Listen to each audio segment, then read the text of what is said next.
HR issues can kill you. One complaint against your company can turn your world upside down. And you spend way too much time dealing with HR when you should be spending your time on making a profit. You should talk to Bambi. With Bambi, get access to your own dedicated US-based HR manager starting at just $99 per month. They get to know you and your business while providing HR expertise and the personal touch you need and want. They're available by phone, email, and real-time chat, so onboarding and terminations run smoothly. Team members reach peak performance, and your business stays compliant with changing HR regulations. And with Bambi's HR Autopilot, you'll automate important HR practices like setting policies, training, and feedback. HR managers can easily cost $80,000 a year, but Bambi starts at $99 per month. Schedule your free conversation today to see how much Bambi can take off your plate. Go to Bambi.com right now and type in Accelerate under podcast when you sign up. It'll really help the show. Spelled BAM, BEE.com. Bambi.com. Type in Accelerate. Me, but also you. The Pharaoh fast forwards his favorite foreign film, Powder Donut. Okay, what's my line? The only line I see here on the script is get options based on your budget with the Name Your Price tool from Progressive. Oh man, that's a tongue twister, huh? I'm sorry, I'm gonna need a few more minutes. Bulbous Walrus, the Bulbous Walrus. The Name Your Price tool, only from Progressive. The owl ran afoul of the comatose coxswain. Progressive Casualty Insurance Company and affiliates. Price and coverage match limited by state law.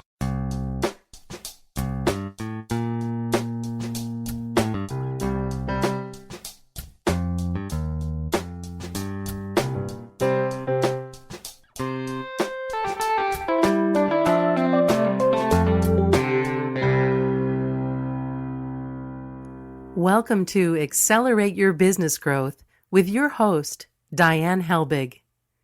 Diane is a leading small business development and leadership coach, author, and speaker who is passionate about sharing valuable ideas, tips, and techniques with business professionals worldwide. Diane brings you the world's experts and gurus in all things business. Whether it's sales, structure, social media, planning, or plateauing, guests bring their expertise and energy to each episode. When growing your business is your focus, Accelerate Your Business Growth is the show to listen to. Got a topic or guest suggestion? Let Diane know.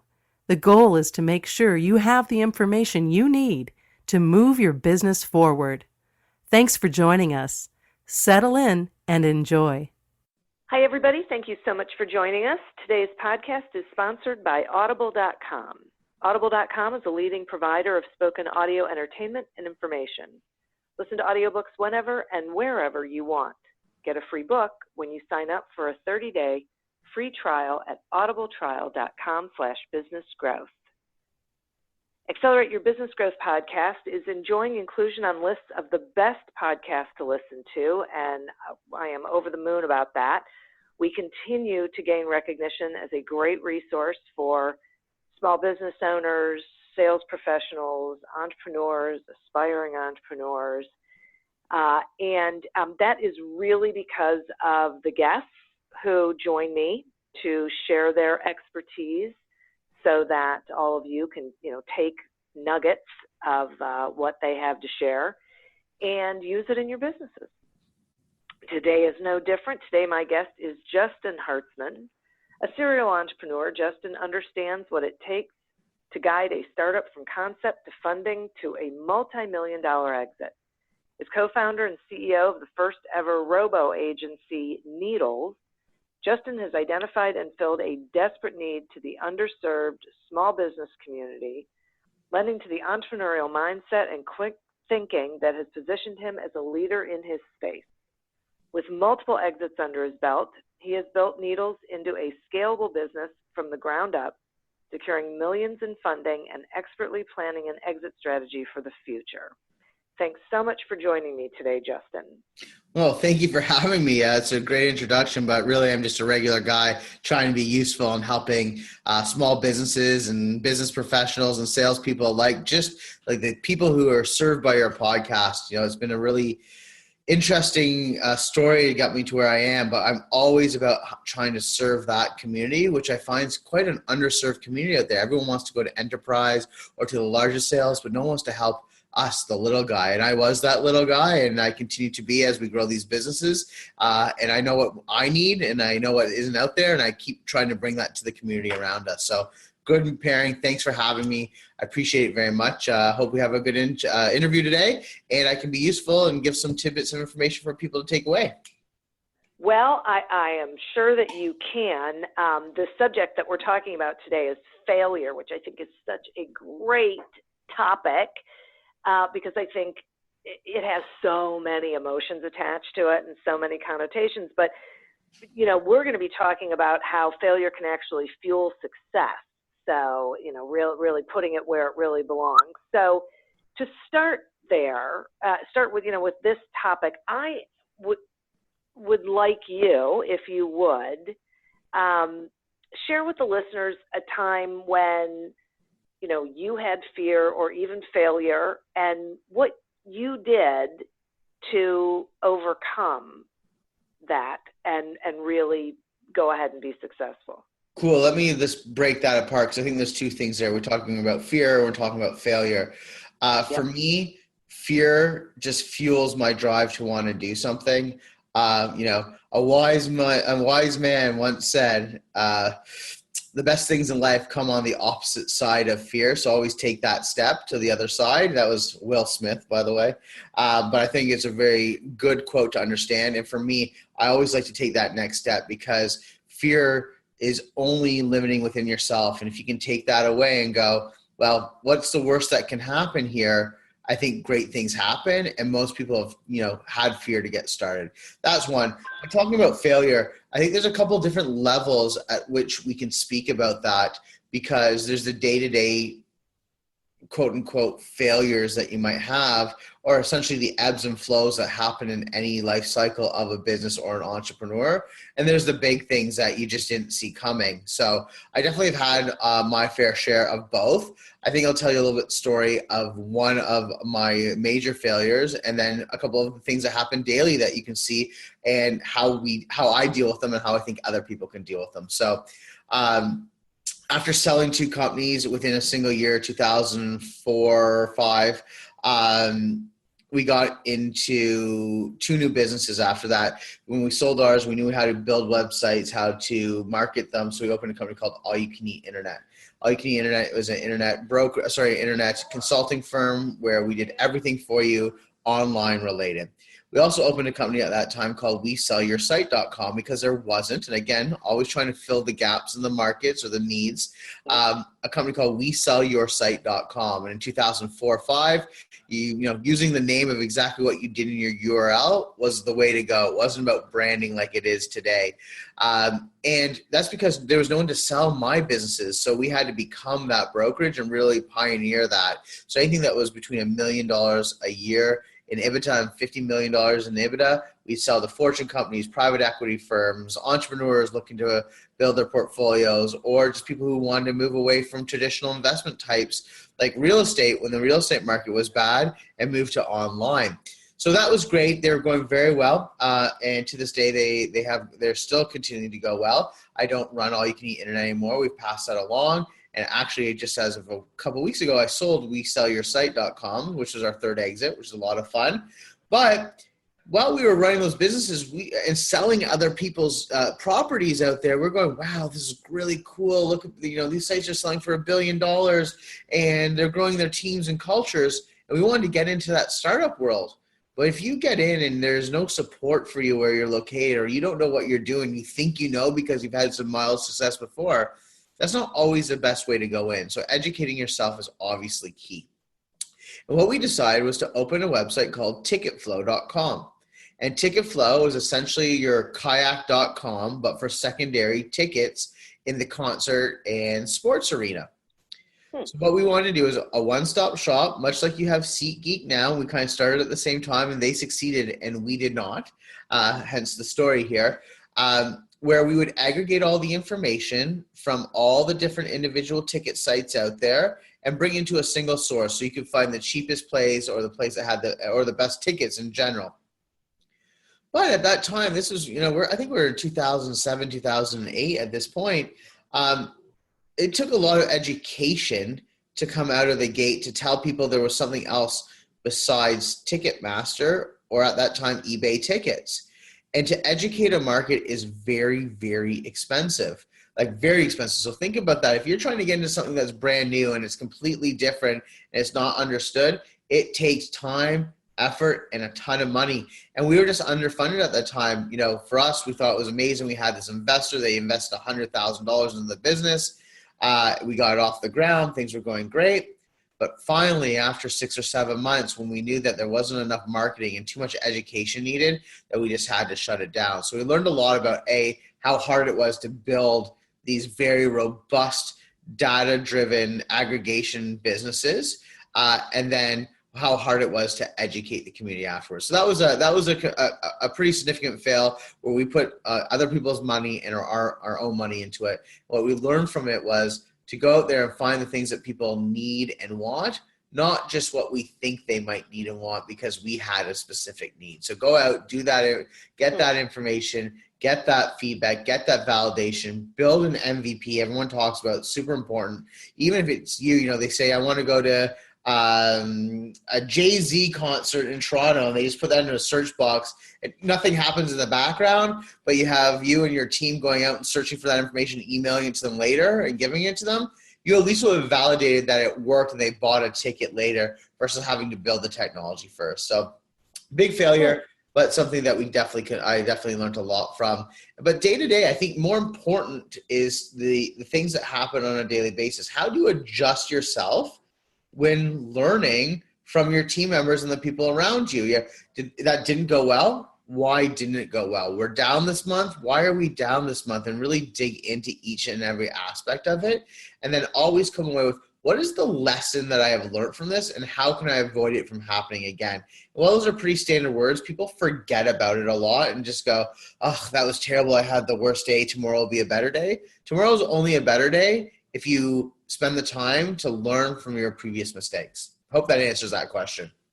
Yeah, that it really did. And I really appreciate it, because I think what people do is they spend time trying to lay blame instead of just trying to understand what happened and work together to put process in place to make sure that thing doesn't happen again. I mean, that, on the day-to-day sort of thing.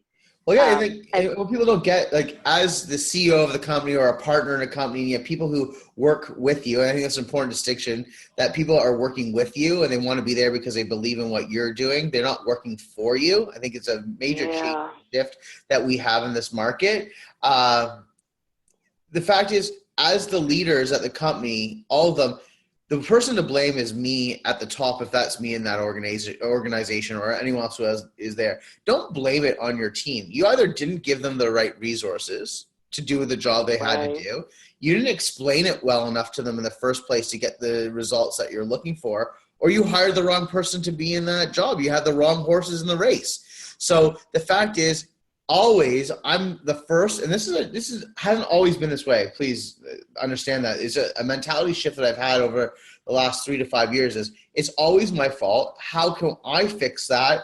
By providing what I need to my team. And when you can do that, and you can say sorry, and you can say thank you for all those things, and recognize the people, you really get much more out of them. But it all comes down, I really believe, to the hiring process. So if that's something that's hard for you or anyone out there, I say you as the general, and it's super hard for me. I think that's one of the hardest parts in any business, is hiring the right people. Yeah. Find the people who can help you to do that, honestly.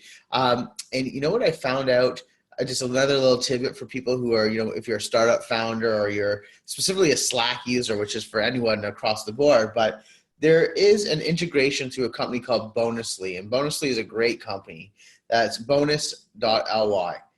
And it's great. What we can do, what we now have the ability to do, is everybody on the team can give micro bonuses to everybody else for whatever they've done. So it doesn't always have to come from top down. I've learned that that's not always the best, to hand out a bonus at the end of the year or a couple times a year in a closed room where nobody knows. But now we can actually budget dollars on a monthly basis that I'm allowing my team to decide who can have those bonuses and how they want to give them out. And it really changes the culture and how they think about things. So I really advise people to take a look at that. Micro bonuses served by yourself and the entire team is really a key aspect. That's awesome. I'd never heard of that. That is such a great idea. Wow, I love that. Okay, now this may sound like a strange question, but of course I'm going to ask it anyway. Is there ever such a thing as a failure that you can't come back from? Well, I'm going to be super cliche here again, and I think that it's not how you get knocked down, it's how you get back up. So I think there's always a way to get back up. Is it hard sometimes? Does it feel like it's a huge hill to get over? I believe so, but it comes down to your internal need and want to get to what you have in your heart of what it is that you're looking to get towards. And I know that's a very blanket statement, but there certainly are blows that are devastating to people out there. I wouldn't say it's always easy to pick yourself back up, and there's a lot of things that are out of your control. But, we hear these great stories of people who've been living on the streets who just worked hard to come out, and they're now the CEO of publicly traded companies. So anything is possible as long as you want it and you're willing to go out and do the work and put what's needed to make that happen. Yeah, I totally agree with you on that. I really do. And I know it is cliche, but it really is true that it's not what happens to you that matters. It's what you do about what happens to you that matters, right? Because that's the only thing you can really control. Yeah, and people are like, oh, that's so cliche when I say it. Like, these are things I actually believe. I'm not saying them to have this conversation. These are things I believe in. But the fact is, it's cliche for a reason. It is the reality. The fact is, it's pick yourself back up. Like, was it, if you haven't ended up in the hospital, hopefully, and you still can use the brain that you have and that you've developed, you can make anything you want happen. Look at people who, and this is a terrible example, but who are, quadriplegics who figure out the way to walk again. That's because they had the will and the want. So anything is possible. I do a lot of business, obviously, with Facebook, and that's part of what we do at Needles. So I was at their offices, and they had this great poster, and I'm sure they have it lots of places, but theirs is just beautiful, and it's the word impossible on it. Impossible with the I-M crossed out. And it says nothing's impossible underneath it. I really believe in that. I put it up in my own office. Nothing is impossible. If you want to do it, there's a will, there's a way. And that's always been my mantra. How do we figure out what other people haven't?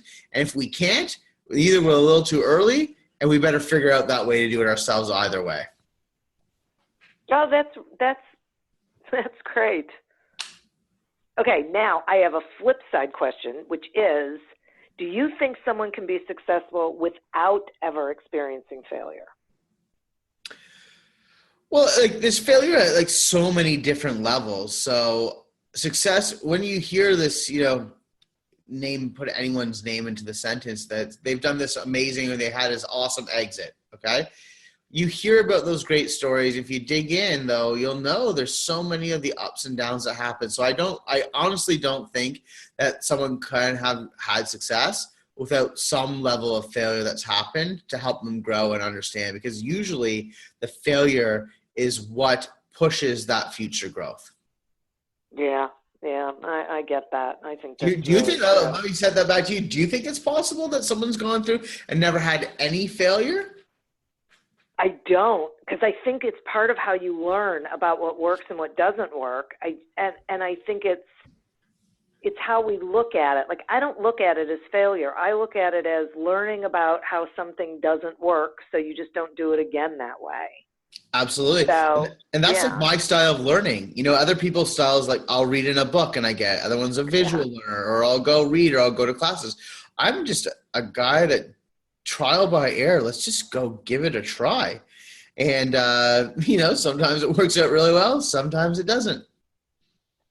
And one of the things that you talked about before about, when you were talking about your big experience that didn't go so well, that you don't necessarily have to throw everything into an idea. You can start, maybe I'll say manually, But it made me think of lean startup, where you start, you get out there, you see what people need and want, you can adjust it along the way, but that way you don't make major investments in an idea until you've tested the marketplace. That's absolutely the case. You have to see if there's people want it, they're going to use it, and more than that, are they going to pay for it? So you'll hear a lot of founders talking about that, where we built the shell of it so you can see what it might look and feel like, but not the guts of it.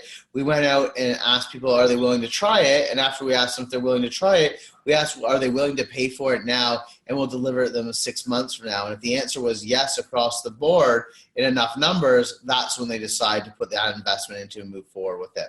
So we believe in that. It's certainly an approach that we take. We took at the beginning from Needles, and we take every time we have a new feature or a new service that we want to put out. How do we do it manually first and then automate it? Because we're all about the automation. The reality is we're the world's largest digital agency, first RoboAgency in the world, based on customer count, or as we call them, users. And we do all of that with 3 account managers, 3 salespeople, and 2 support people, when someone of our size would have 300 to 400 staff, because we've automated it all. But it took time for us to get there. But now we can do that and do it in a very efficient way, automated. Yeah, and I think part of the lesson here is that you have to be willing to be patient, that you have to go through everything has a process to it, and you have to be willing to go through it and really pay attention to what you're learning. I couldn't agree more. Yeah. I'm going to take a quick go ahead. I do agree, but sometimes you have to be walking while like you're running at the same time, because things move so quickly. So a little bit of both. But you definitely have to go and put the legwork in. That's for sure. Yeah, exactly. Okay, quick sponsor break, and then we'll resume the conversation on the other side. Accelerate Your Business Growth podcast is happy to be sponsored by Audible.com. Audible.com is a leading provider of spoken digital audio entertainment and information. They have over 150,000 titles to choose from, and you can listen to them on any device, including whatever you're hearing us on right now. And if you sign up at our link, which is audibletrial.com/businessgrowth, you get 1 free audiobook and a 1-month trial of the service.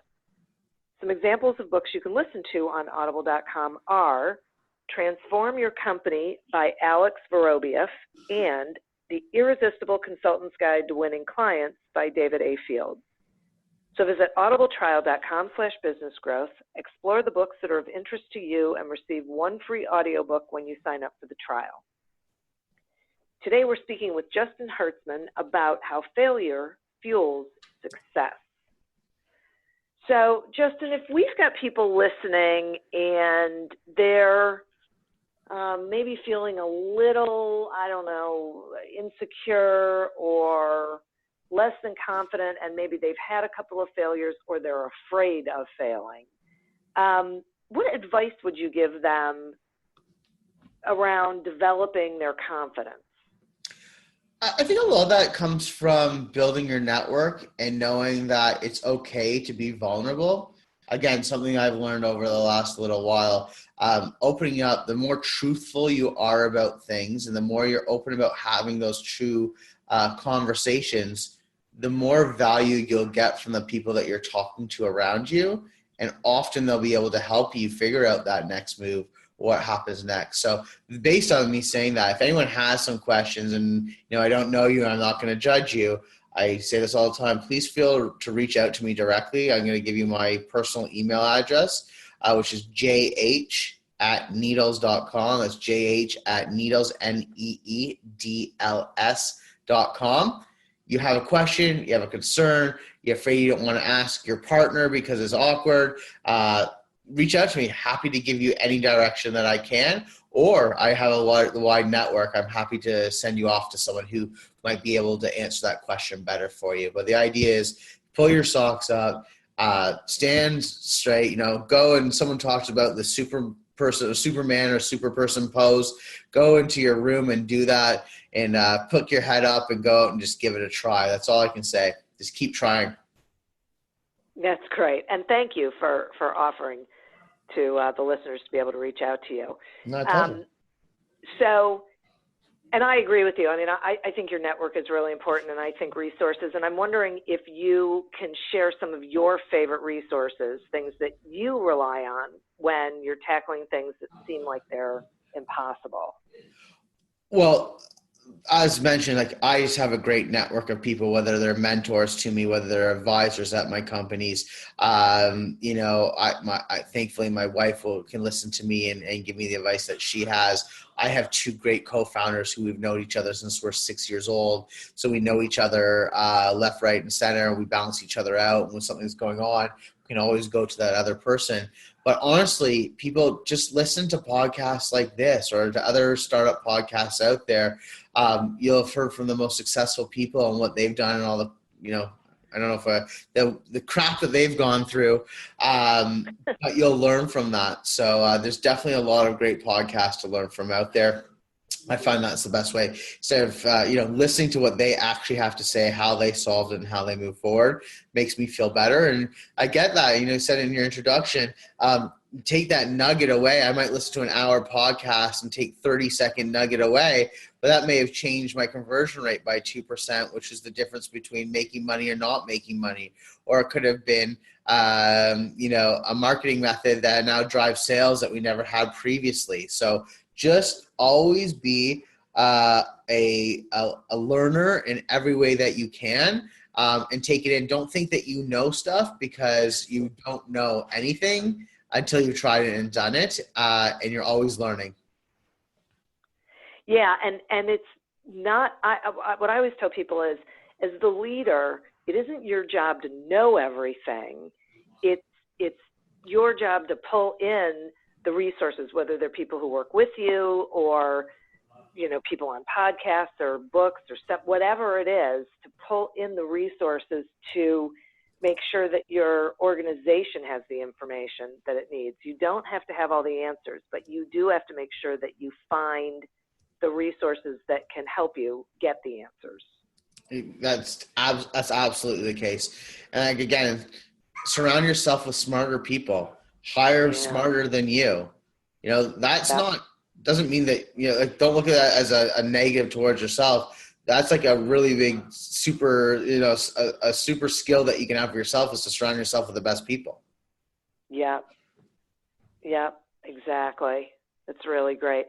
Talk to me some about mentorship, and how you see, you know, the value of it and how it interacts with failure. I know it's sort of a weird question, but. Well, I think mentorship's really hard. And I've struggled forever to find someone that I can truly say, they're my mentor, they're my go-to on everything, rain or shine. They understand me better than anyone else. Besides my wife, that doesn't exist out there. And I crave that. So I often am out there networking, finding people that I really mesh with, and I have a great group of these people, but not the individual one. So I do think that people need to go out there and find that North Star for themselves, the person that no matter what they say to them or they hear back from them is non-judged. I think that's a super key thing. I've found it in the past very useful to go to business coaches who are impartial and they just want to hear what you have to say. You know, they're someone who's, you know, on the side of business coach and psychologist per se, where they have some of those skills to go through, is really great. But where I find that I get a lot out of, to be honest with you, is being a mentor to young startup founders out there, being able to give back my experience to help them move forward. And I often start learning a heck of a lot from them and opening up my own things to them and them giving me their fresh perspective on it. So I think it goes both ways for sure. But again, it's about that talking. It's about that networking. It's about finding those people to constantly be around. Don't put yourself on an island. You're not the only one in this doing it this way. And it doesn't have to be this, like, let's say you're in a software as a service business. Go talk to someone who runs a local store. You don't have to find another software producer, just someone who has that experience and a thought process that you can mesh with.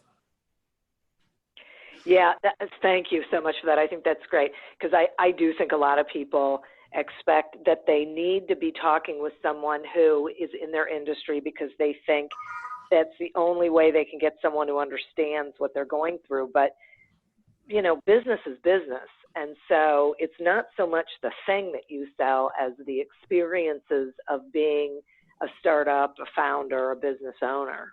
And let's be honest, like maybe sometimes those offline methods that this person has can be translated to online, something you hadn't been thinking of previously. It just because we're doing it online doesn't mean the offline versions are completely, you know, outdated. That's definitely not the case.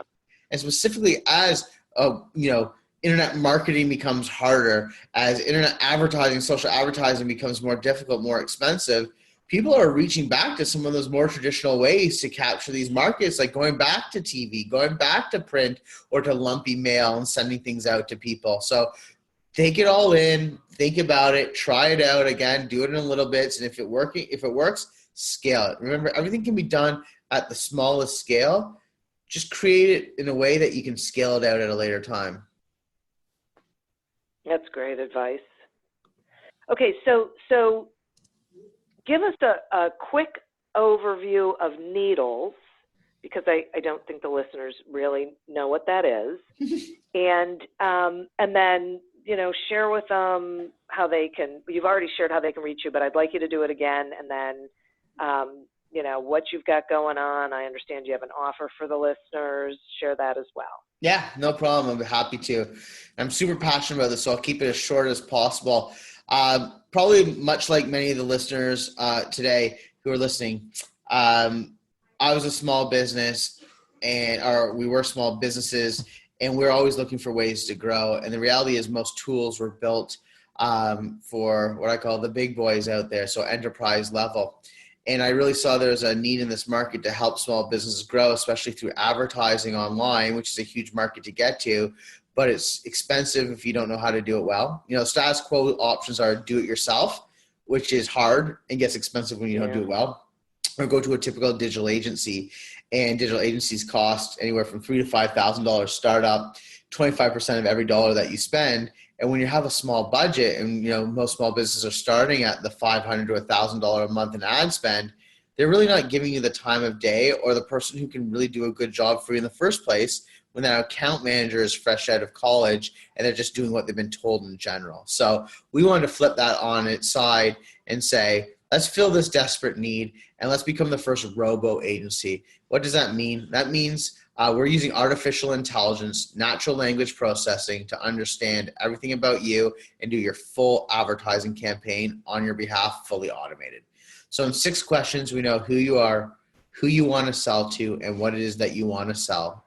We create 50 to 500 ads for you in real time and deliver them to the network so you can see them being built right in front of your face. Then we go out and target your ads. And this is where we stand out completely different than anyone else. How you typically advertise on social media is by interests. But I'll ask you this rhetorical question. If you had a broken toilet right now, when's the last time you said, you went on Facebook and said, I like a plumber, or shared an article about plumbing? Probably the answer is never, or probably never. So if it's based on interest and that's how they track interest amongst other ways, how's that the ultimate way to advertise? So we said, let's change that. And using artificial intelligence, we actually monitor social media conversations to find your perfect customer. So the idea is when someone on Facebook says, my tooth hurts, what do I do? We understand they need a dentist, and we show them an ad for a dentist in their area who can serve them for the greatest chance of clicking and converting. So then we look at that as a whole, not just an individual who may have said it, but a group of individual people who've said it over a period of time, and we can really build the best demographic group around it. So an example of that would be last night at 11:47 p.m., a gentleman in downtown Toronto who lives in a condo, who's 45 plus years old, who makes less than $100,000 a household income and has no children, said, my toilet's broken, there's water everywhere, what do I do? Well, we send you a plumber ad and you click on it, they come and fix it. But when we look at data from 30, 60, 90, 120 days, it typically looks like a female between 8 and 9 in the morning and 3 and 4 in the afternoon with 2 children with $100,000+ household income in a home who's typically asking. So now that we know that, we can send our ads to the group who most often is looking for those people instead of sending it just broadly to everyone who might have an interest in plumbing. And the last piece to all of this is we optimize those ads 24 hours a day, 7 days a week through automation. So we don't have to worry about people sleeping, eating, going on holiday. It gets done for you. So we produce the best ads possible on your behalf. All of this for $100 a month as our platform fee, plus whatever you want to put in the budget for your actual advertising. So we think it's pretty amazing. We're growing quickly because of it. We're serving this totally desperate market who wants to get out there and grow their businesses. And what we love about it most is we're helping build, the middle of the economy, hire more jobs, spend more money, and that's what makes the economy grow throughout North America and even through Europe and onwards. So we're really excited by what we're doing. I know that was long-winded, but I think everyone will understand Needles now.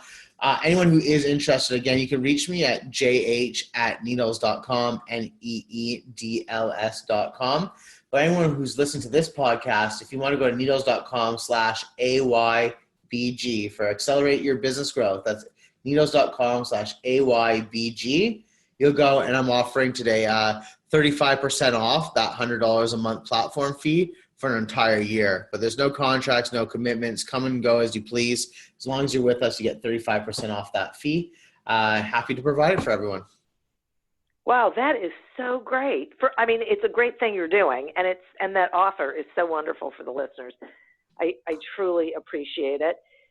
And thanks for joining me. I think it helps put the whole subject of failure in a totally different light and really empowers the people who are listening to not get hung up in areas that that aren't going to serve them. So I really, really appreciate the time that you've spent with us.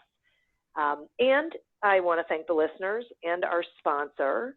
Remember, to get your free trial and free audiobook from audible.com, you actually want to go to audibletrial.com/businessgrowth. As always, continue to prosper and be curious. And until we meet again on another episode of Accelerate Your Business Growth, goodbye and good day. Me, but also you. The Pharaoh fast forwards his favorite foreign film, Powder Donut. Okay, what's my line? The only line I see here on the script is get options based on your budget with the Name Your Price tool from Progressive. Oh man, that's a tongue twister, huh? I'm sorry, I'm gonna need a few more minutes. Bulbous Walrus, the Bulbous Walrus. The Name Your Price tool, only from Progressive. The owl ran afoul of the comatose coxswain. Progressive Casualty Insurance Company and affiliates. Price and coverage match limited by state law. Me, but also you. The Pharaoh fast forwards his favorite foreign film, Powder Donut. Okay, what's my line? The only line I see here on the script is get options based on your budget with the Name Your Price tool from Progressive. Oh man, that's a tongue twister, huh? I'm sorry, I'm gonna need a few more minutes. Bulbous Walrus, the Bulbous Walrus. The Name Your Price tool, only from Progressive. The owl ran afoul of the comatose coxswain. Progressive Casualty Insurance Company and affiliates. Price and coverage match limited by state law. Imagine how fast we could solve the world's biggest problems if more SaaS startups would gain traction sooner. Welcome to the Tech Entrepreneur on a Mission podcast. This podcast is dedicated to sharing experiences from B2B SaaS CEOs who are going above and beyond to deliver change that is noticed. You will hear their secrets and learn what is required to build a SaaS business that the world starts talking about and keeps talking about, and how to overcome the roadblocks to do so.